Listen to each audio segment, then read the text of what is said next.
Teman Sufmi Dasko yang merupakan orang penting di negara kita, ketika bertemu dengan 4 aktivis, katanya ini sebagai upaya untuk melunakkan dan menjinakkan para aktivis. Kalau kemudian iman politik 4 orang ini berubah, tidak lagi kritik, ya memang betul upaya untuk melemahkan kelompok aktivis ini sudah dilakukan. Dan kalau itu yang terjadi, maka betul lah upaya untuk menjinakkan kelompok-kelompok aktivis kritis itu nyata adanya dan terbukti berhasil dan mereka tidak lagi bersuara. Assalamualaikum guys, jumpa lagi di channel Jurnal Terupdate. Menurut pengamat politik Adi Praetno, sudah mulai ngeri-ngeri sedap kalau benar hal ini terjadi guys. Kemungkinan adanya operasi senyap yang dilakukan oleh pemerintah untuk menjinakkan kelompok-kelompok oposisi. Jadi tak perlu berlama-lama, untuk lebih jelasnya langsung saja kita simak bagaimana penulisannya soal ini dari pengamat politik Adi Praetno guys. Bismillah. Soal kemungkinan adanya operasi senyap yang dilakukan oleh pemerintah untuk menjinakkan kelompok-kelompok oposisi. Sepertinya pertanyaan kawan-kawan media ini didasarkan atas pertemuan yang dilakukan oleh Ketua Harian DPP Partai Gerindra, Profesor Sufmi Dasko Ahmad. Beliau ini adalah orang penting di Gerindra dan juga saat ini adalah Wakil Ketua DPR yang melakukan pertemuan dengan sejumlah aktivis yang katanya aktivis ini adalah sosok kritis dan cukup vokal terhadap kekuasaan selama ini. 4 aktivis ini adalah Rocky Gerung, yang kedua adalah Syahganda Nainggolan. Syahganda ini adalah aktivis 98, yang ketiga itu adalah Jumhur Hidayat.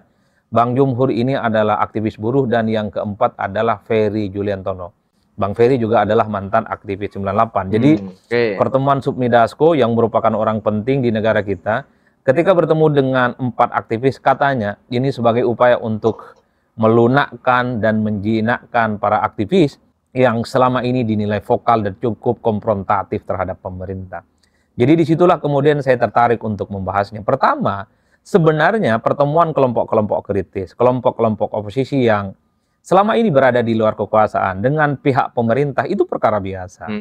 Pengalaman saya jadi aktivis misalnya, sejak jadi aktivis mahasiswa, kalau kita melakukan protes apapun terhadap pemerintah, pasti ada pihak dari kekuasaan, misalnya unsur dari istana, mungkin juga ada unsur dari pemerintah, seperti kementerian, ada juga dari unsur partai politik pro pemerintah, termasuk juga kawan-kawan di DPR yang kemudian mengajak kita berdiskusi, bertemu satu sama yang lain, sekedar hanya ingin tahu kira-kira apa aspirasi yang ingin disampaikan oleh kelompok-kelompok kritis selama ini, terkait dengan ekonomi, terkait dengan politik, terkait dengan hukum, soal good governance, dan seterusnya, dan seterusnya. Jadi, ada semacam upaya-upaya dialog yang sebenarnya seringkali ingin diupayakan oleh pihak kekuasaan supaya ada semacam titik temu perspektif dan pandangan yang saya kira memang selama ini selalu dihadap-hadapkan pihak kekuasaan dan pihak oposisi.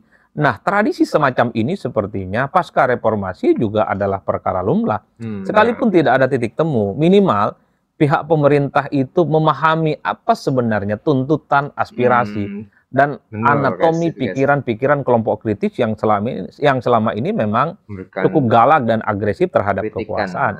Itu menurut saya bagian dari tradisi demokrasi yang sepertinya memang harus dirawat. Jadi bagi saya tidak terlampau menyederhanakan, tidak bisa mensimplifikasi bahwa pertemuan Sufmi Dasko dengan 4 aktivis ini kemudian dianggap sebagai upaya untuk melunakkan sekaligus untuk meluluhkan sikap kritis yang selama ini dilakukan oleh keempat tokoh ini. Jadi di situ sebenarnya. Jadi hal-hal semacam ini sering kok dilakukan oleh pihak pemerintah selama ini sejak zaman SBY, kemudian Pak Jokowi, dan mungkin juga tradisi ini dilanjutkan ketika Pak Prabowo Subianto jadi presiden, di mana Pak Prabowo mengizinkan dan memerintahkan orang terdekatnya berdialog dan berkomunikasi dengan pihak-pihak yang selama ini cukup frontal dengan kekuasaan. Itu adalah tradisi biasa. Sekali lagi, sekalipun tidak ada titik temu, minimal ada isu yang kemudian bisa ditangkap oleh pemerintah soal apa yang seringkali disampaikan oleh kelompok-kelompok kritis. Nah, yang kedua, ini juga perlu diuji. Memang kita juga tidak bisa menutup mata bahwa kekuasaan selama ini seringkali juga melakukan upaya-upaya pendekatan yang sifatnya soft, sifatnya persuasif terhadap kelompok aktivis, bisa kepada LSM, bisa kepada mahasiswa, ataupun kepada figur-figur kritis supaya mereka ini tidak lagi kritis kepada pemerintah, supaya kelompok-kelompok yang selama ini berada di luar kekuasaan yang cukup vokal tidak lagi agresif menyerang pemerintah. Itu juga sering dilakukan. Ya tentu pemerintah ini kan punya pikiran bahwa kalau ada pihak yang kritis, pihak yang vokal, kemudian pihak yang konfrontatif terhadap kekuasaan, itu dikhawatirkan hanya akan menimbulkan gejolak politik. Ya. Ketika terjadi gejolak politik, maka itu tidak kondusif bagaimana prospek ekonomi yang di masa-masa yang akan datang terjadi di sebuah bangsa. Maka kalau begitu banyak protes, demonstrasi, resistensi, maka para investor itu datang ke Indonesia jadi takut. Para investor yang mau tanamkan uangnya di Indonesia katanya itu jadi takut. Termasuk juga ekonomi agak semakin rumit kalau tiap hari begitu banyak rongrongan dari pihak-pihak aktivis yang itu bisa menimbulkan gejolak dan instabilitas politik.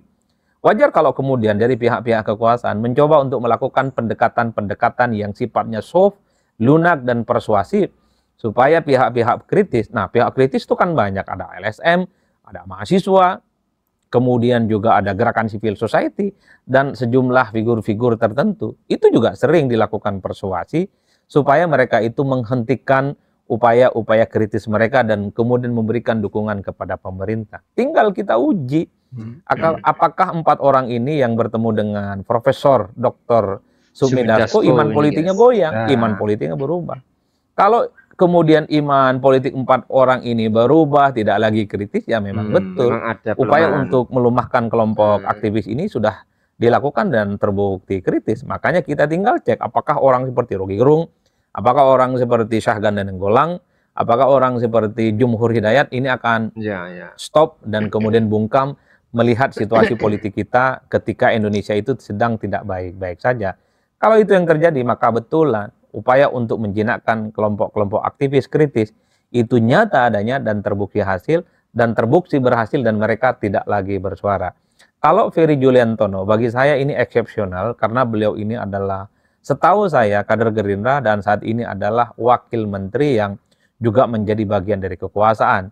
Yang perlu di-tracking adalah ketiga tokoh ini, Jumhur Hidayat tokoh buruh, kemudian Bang Syahganda Nenggolang, yang saya kira memang cukup bisa mengorganisir bagaimana resistensi dan pergolakan massa terhadap kekuasaan, dan termasuk juga adalah Bang Rocky Gerung, yang saya kira tokoh-tokoh vokal ini yang perlu di-tracking. Kalau memang ketiga orang ini tidak lagi kritis, ya memang operasi kekuasaan mungkin terbukti ampuh untuk melunakkan iman politik mereka terhadap pemerintah. Tapi yang ketiga, yang ingin saya katakan, kelompok-kelompok kritis ini bukan hanya 1, 2, atau 3 orang loh. Bukan hanya Rocky Gerung, bukan hanya Jumhur Hidayat, dan bukan hanya Syahganda Nenggolang. Saya kira gerakan politik di Indonesia itu bukan person to person.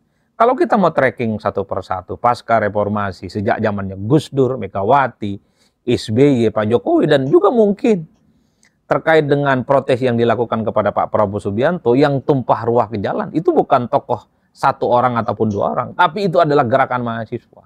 Kita bisa cek satu persatu. Aliansi Badan Eksekutif Mahasiswa, ada BMSI, yang saya kira juga menjadi lokomotif bagi mereka, bagaimana mereka itu seringkali berada di garda terdepan untuk melakukan protes.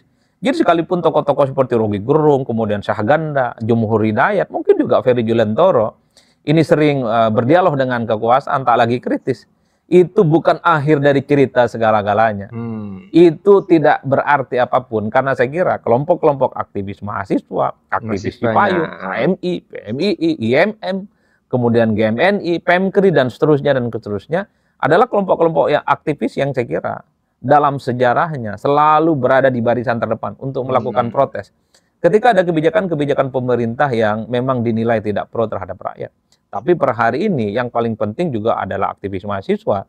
Badan Eksekutif Mahasiswa Seluruh Indonesia BMSI terbukti adalah gabungan dan asosiasi perkumpulan BEM yang saya kira ini teraliansi di seluruh Indonesia, berada di garda terdepan untuk selalu melakukan protes. Banyak sekali yang sudah mereka lakukan, terutama protes terhadap kebijakan-kebijakan pemerintah yang menurut saya dinilai tidak pro terhadap rakyat. Oke guys, jadi adanya pertemuan antara elit Gerindra dengan sejumlah aktivis yang gencar menghujani kritik juga digadang-gadang sebagian kalangan sebagai bentuk operasi senyap yang membuahkan pertanyaan guys.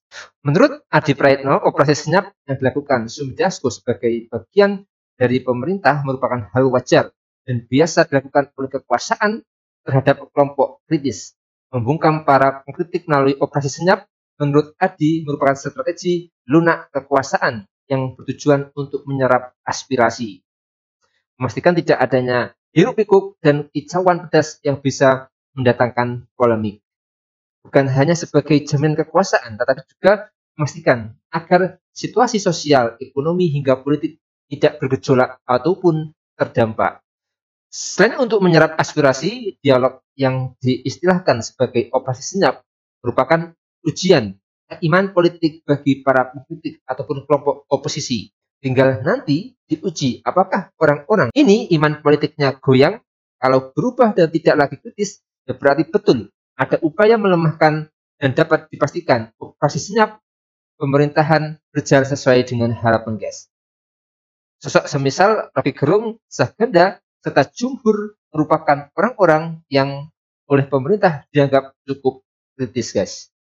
Jadi intinya kita lihat aja nanti ke depannya bagaimana, apakah sepak terjang ataupun manuver dari sosok Rocky Gerung, Syahganda, serta Jumhur Hidayat, apakah masih tajam terhadap pemerintah atau tidak. Jadi mungkin itu yang bisa saya jelaskan untuk video kali ini. Bagaimana menurut kalian soal video ini? Tulis komentarnya di bawah ini ya guys. Saya izin pamit dulu. Wassalamualaikum warahmatullahi wabarakatuh.